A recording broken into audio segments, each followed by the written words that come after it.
Today, we're going to do a brief overview of Dragonflight crafting specializations. I'm going to go over the stats with you. We're going to look at general rules of thumb for each of the specializations, and that way you're going to have a more educated idea on how to invest your points to fit your crafting needs. Let's get crafting. Okay, before we get into the specializations, we need to briefly talk about add-ons. These are immensely valuable towards your quality of life, as well as understanding whether it's going to be better for you to buy something outright off the auction house, or if it's going to be profitable or just cheaper for you to craft it yourself. The first one is Auctionator, and everyone should know Auctionator. It's the auction house add-on that just makes your quality of life on the auction house a lot better, and it's actually very particularly valuable for if you want to buy certain reagents for a craft. For example, here we bring up the auction house and then we're going to hit our search button and boom, all of the reagents come up and we can easily pick from the quality that we want to buy, and it's just all listed out there easily for you. You can just click on it, you can click back, you can buy the other things. Super easy, huge quality of life. Secondly, we're going to want Craft Sim. And Craft Sim is going to do all the advanced calculations that Auctionator unfortunately will not do for you.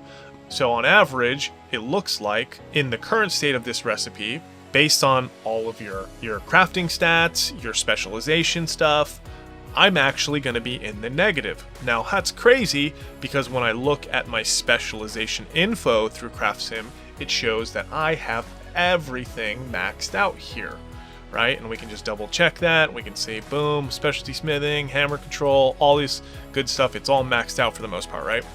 Now, if we add this in, however, oh, boom, Craft Sim is saying that we're actually profitable. So you can see the value of having this add-on for telling you if this is a good idea to craft this, am I going to lose money or am I going to make money? So I highly recommend you get this add-on. Okay, here we are talking about specializations. Finally. So let's begin by using this recipe Primal Molten Alloy as an example. So our specialization points correlate to improving our ability for our given craft. That is just to say, if I want to make Primal Molten Alloy as good as I possibly can, I want to invest my points in my specialization tree to support that. Not all of these trees help me make alloy. How do we identify that? Well, there's a couple ways. First, we got to understand what our stats are, right? What's important to us. So in this particular craft, Primal Molten Alloy says everything, pretty much every stat in Dragonflight crafting applies to Primal Molten Alloy. Okay, well, what are you trying to say, Leo? All right, so let's take a quick look. Recipe difficulty. This is telling us that in order to craft Primal Molten Alloy, which is a crafting reagent, at the highest level, we need a skill of 325. All right, now let's use Craft Sim. We open up this tab right here in Craft Sim, and it says that you can see that smelting 2020, specialty smelting 4040, yada, right? That means I've got all of the relevant points invested into my blacksmithing trees in order to maximize my ability to craft Primal Molten Alloy. But what gives? We are not at the max. We're only at 263. How come we're only at 263? Well, Blizzard designed it that way. That's the simple answer, right? So, well, how do we get to 325? We're going to look at that now. So, first off, where does our skill come from? One, we know that it comes from our specialization trees. We'll look at that further in just a second. At first, this bar right here, the way that we're all used to from playing World of Warcraft before Dragonflight, this is the base amount of skill that we start with, right? Once we get to 100 blacksmithing, boom, we got 100 skill. We got 100 jewel crafting, we're at 100 jewel crafting. Next, our tools. You've got the green tools that everyone can make. They're very simple, right? So when we look at the basic tools like the Draconian Blacksmith Hammer, boom, If I craft this, I'm going to craft it at rank 5 because I got the skill for it, right? The difficulty's 80, and we got 391. Well, how come I got 391 all of a sudden? We'll get to that. All right, so Draconian Blacksmith's Hammer. It says we're going to get 79 of a random stat. We don't really care about that right now, but more importantly, we're looking at +6 blacksmithing. This is the green level weapon. You can easily buy this off the auction house. Now let's look at the blue weapons. Or, I'm sorry, the blue tools, right? Boom. 6 blacksmithing skill. Okay, that's the same amount as here, but they're not actually the same tool. Here's the hammer. My hammer has 10 blacksmithing on it. Okay, alright, well that's more. It is, and it costs a lot more, but that 10 skill is meaningful, and we're going to see why pretty shortly. So if we look at the blacksmithing toolbox, alright, so here's a 1-for-1 comparison. The Cosgrite one, the blue one's got 6 skill. This one, oh, it's got no skill. Okay, well, it's still got some resourcefulness and some crafting speed, which are very, very useful, and we're going to look at that here in just a second. But it doesn't have as much as this one, and it doesn't have +6 blacksmithing. So if you want to be a good crafter, you will want to invest into your tools. Okay, let's look back at our stats here. All right, so first and foremost, we looked at recipe difficulty. Let's go back to our primal molten alloy. Okay, here we are. And then we looked at skill, and we understand we're getting skill from this bar here. We're getting it from our higher grade equipments.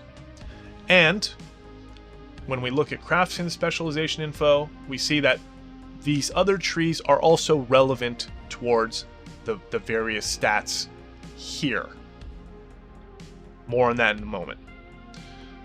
Every tree, every profession in Dragonflight has these specialization trees. And at first, like, everybody's like, I don't know what to do. They threw all this stuff at us. Well, I want to be a weaponsmith, so people unlock weaponsmith, right?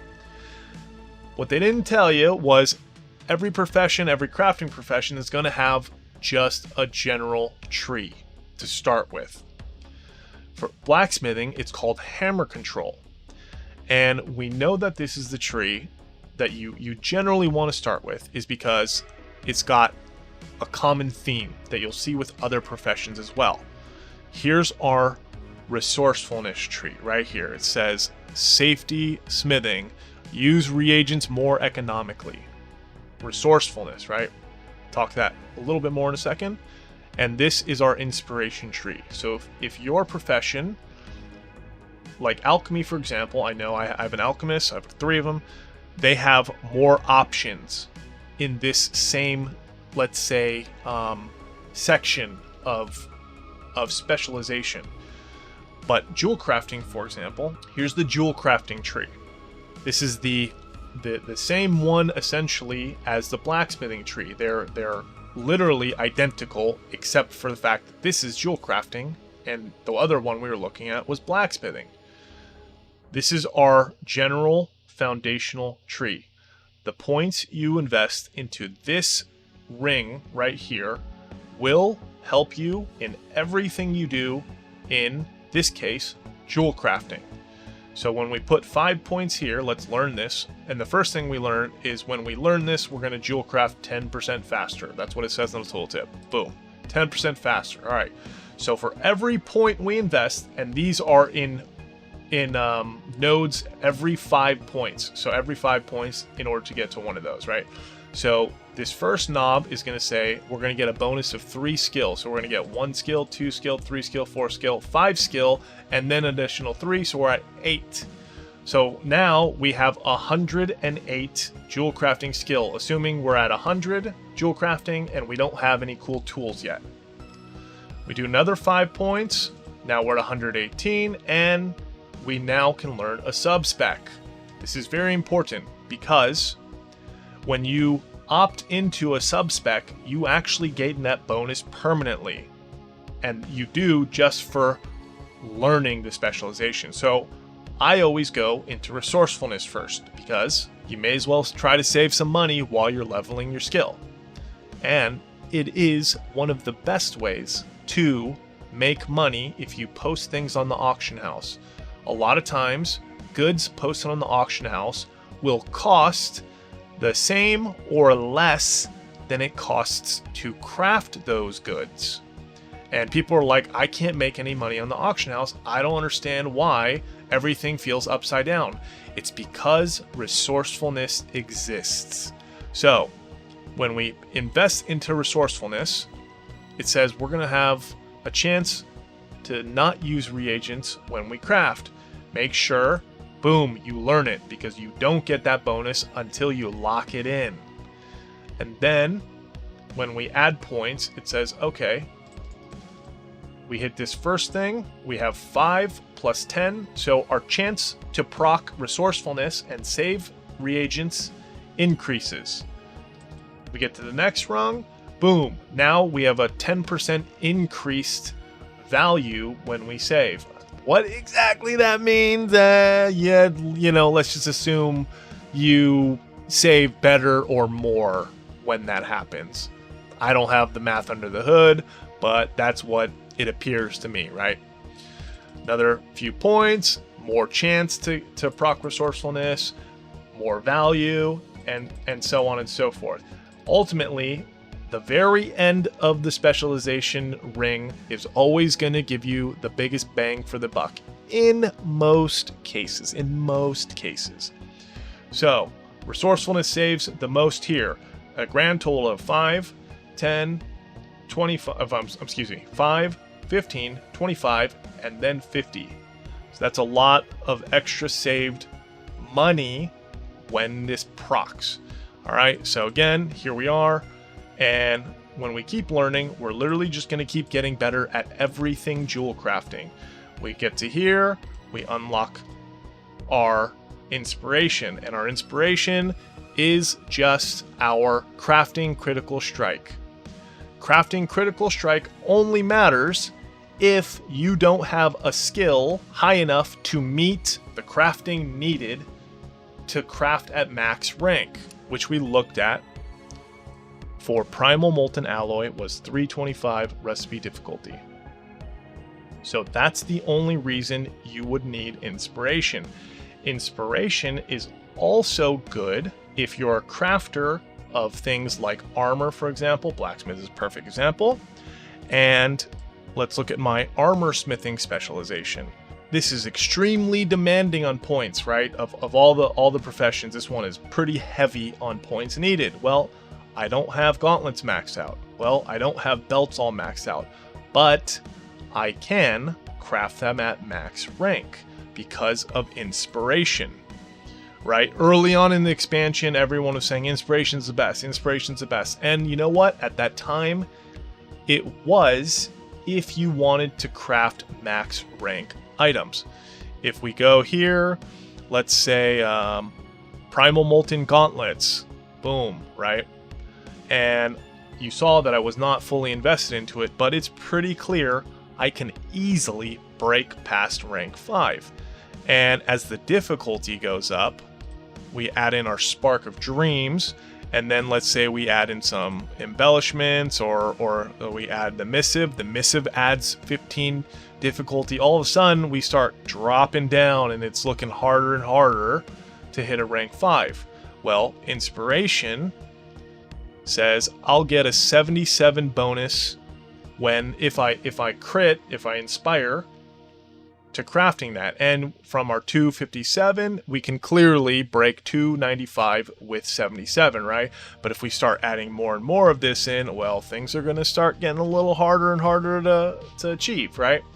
That's where things like these fancy tools. Also, by the way, we only have a 22% chance to crit. That's 1 out of 5 crafts. It's a little over 1 out of 5. Our tools make things a lot easier. You can see I have the nice hammer. It's 152 inspiration on it with the enchantment. And when we put it on, boom, we hit 41 inspiration. Now, I mean, it's 2 out of 5, which is a massive, massive improvement. It's almost 50-50. We're approaching 50-50, right? And additionally, when I put on the hammer, we're going to get this in this particular case. This isn't relevant for all the professions, but for the sake of this it says I'll get an additional 15% when I inspire proc with this hammer. So it's very clear, even without being a gauntlet specialist, I can still max rank these gauntlets. And that's what inspiration would be good for. It's not relevant in all of our crafts, and that goes for almost every single one of these stats, except resourcefulness. Resourcefulness applies to nearly every single craft, right? We look at armor spikes. Okay, so that one's just another. But if we were making toys, for example, here's Alvin the Anvil. I don't have this recipe. Look, Alvin the Anvil is a battle pet, and resourcefulness still applies. We only have 13. Well, let's put on our resourcefulness hammer. Boom, 35%. All these materials are more or less pricey, right? And you can use, here's another thing with Alvin the Anvil, he doesn't have a skill requirement, so you can use the worst possible, the cheapest materials, it doesn't matter. You're still getting Alvin the Anvil as he is. So, but you can see why I so highly prize resourcefulness, and you should too, because you're going to save money and you're going to make money through resourcefulness. All right, let's go back to our primary example. We're almost through with this. So here we are, Primal Molten Alloy. And so we now understand inspiration. It's good for certain crafts when you need to bridge the gap of what you're missing. We have resourcefulness, our chance to save materials when we craft. Very, very valuable. Crafting speed. This will happen passively. This is a skill relevant to people who are producing many crafts per hour, right? If you're watching this video, chances are you're not that interested in that. If you are, post it in the comments and we'll take a look at that too, right? But I don't really mess with this one too much. There are ways to make this useful for you. Well, we can talk about that, right, in another video. Another way to increase this, other than through your tree passively, is a quick hands, a file of quick hands. Here it is right here, file of quick hands. You can buy these, they're super cheap on the auction house, and they make you craft way faster. So very, very nice quality of life stuff. Lastly, multicraft. So multicraft obviously is our chance to produce more of a given resource than what we see here. So when we craft Primal Molten Alloy, it says we're going to get 2. If we equip our multicraft item, we now have a 21% chance, 1 out of 5 crafts, to get more than 2. I have screenshots and maybe I'll post them in here, but we have a chance to get more than 2. The most I have crafted simultaneously was like 9. So multicraft is another way to produce really good value. But what's more reliable than multicraft is resourcefulness. So what do? We enchant resourcefulness on our multicraft tool, because there is no multicraft stat to enchant with. So we just want to save as many goods as possible and try and produce more of them if we can. Now, we're still short. What's going on? What gives? We're still short. We still haven't figured that out. All right, so let's try adding higher quality reagents. We're at 263. All right. We're all tier 3, Draconium, we're at 282. Okay, well, so we're still a little short, right? Add some more. Boom, 303. What? What gives? We're still not there. Ah, finishing reagent. This is another power in the specialization tree. So let's look at specialty smithing, which applies to that. And our smelting tree doesn't give us anything but raw stats to help us achieve more multicraft and a little inspiration, but we can do without the inspiration, right? And how do we do that? We look at specialty smithing, and at the very end of this ring, it says, learn to craft and use illustrious insight finishing reagent when crafting various non-martial goods. What's a non-martial good? This Primal Molten Alloy.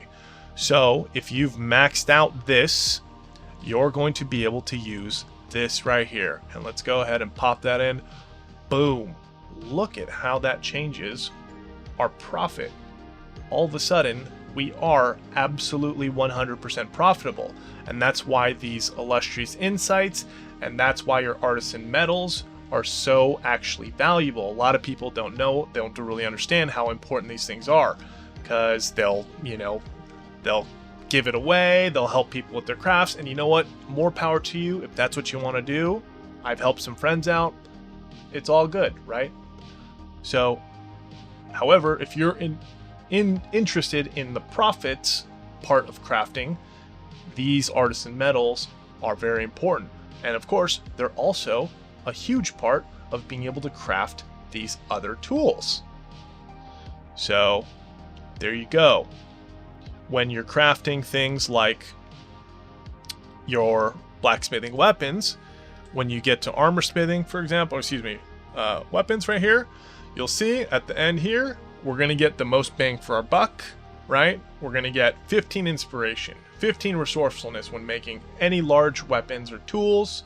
And then when you get down here to hafted, you're going to learn how to use the finishing reagents. For these trees right here, this one's going to give you the ability to repair stuff. And right here, this is our illustrious insight node here. So very interestingly, for blacksmithing, it's actually not the very end node.